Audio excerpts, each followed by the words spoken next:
बेयावनो खुलुमनाय जासिहरग्रोबाय जोंनि निउस पर्टेल बिथांमोननिसिम आरो लोगोसे जोंनि आसामनि मानगोनां गिबि मन्थ्रि डक्टर हिमन्त बिश्व शर्मा आरो जोंनि आसामनि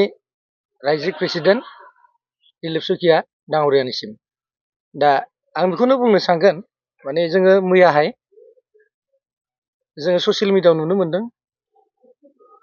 दा बिजेपि आरो बिपिएफनि जिथु बुजाबुजि सिटनि सायाव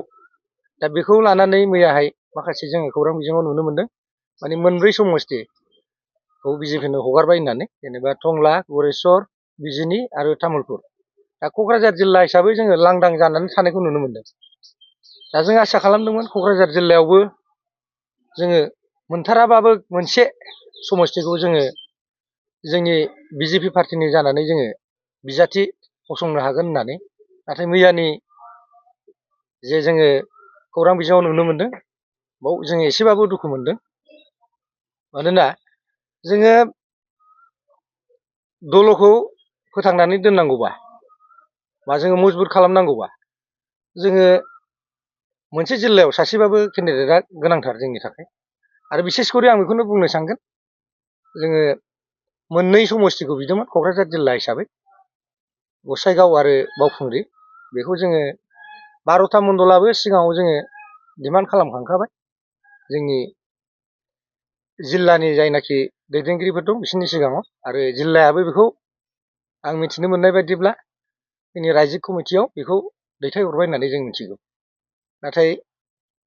दा जोङो नुनो मोनबाय मैयाहाय मोनब्रैल' समस्तिखौ बिजेपिनो हगारनाय आरो मोन 11 समस्तिखौ बिपिएफ दोलोआ गावसोरनो बिजाथि फसंनो थांखि लानायखौ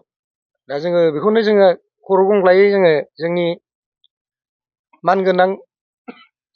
मुख्यमन्त्रि डक्टर हिमन्त बिश्व शर्मा आरो जोंनि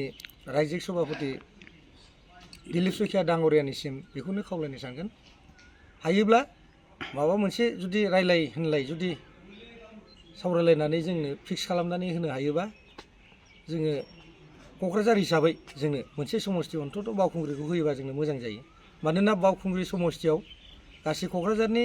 12 मण्डलफोरनि गेजेराव मोन 9 मण्डलानो बावखुंग्रियाव एडजास्ट जानानै दं आरो थांनाय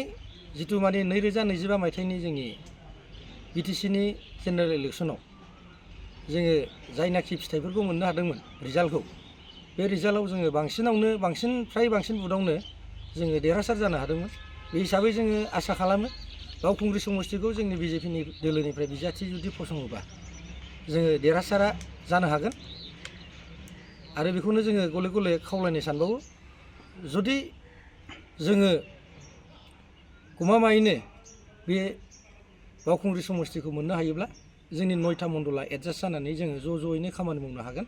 आरो देरहासारनायखौ जों रोखा होननानै जोङो दिनैनि दिनाव बुंनो हायो गमामायैनो नोंथांमोना सिटखौ मोनमाराब्ला इयुनाव माबा मोनसे गोख्रों थांखि लानायनि सानस्रि दं नामा नोंथांमोना दा बेबादिथ' जोङो सावरायनाय जायाखै आरो साननायबो नङा खारन जोंनि जिल्लानि जायनाखि बिथोन आरो जोंनि रायजिकनि जेबायदि बिथोन बे बिथोनखौनो जों फालिलांगोन जों दा खर' गंग्लायै आर'ज गाबदों बिथांमोना जाहाथे जोंखौ अननानै जोंनि क'क्राझार जिल्ला हिसाबै अननानै जोंनो मोनसेसो सिटखौ हगारनानै होयोबा जों खामानि मावनायाव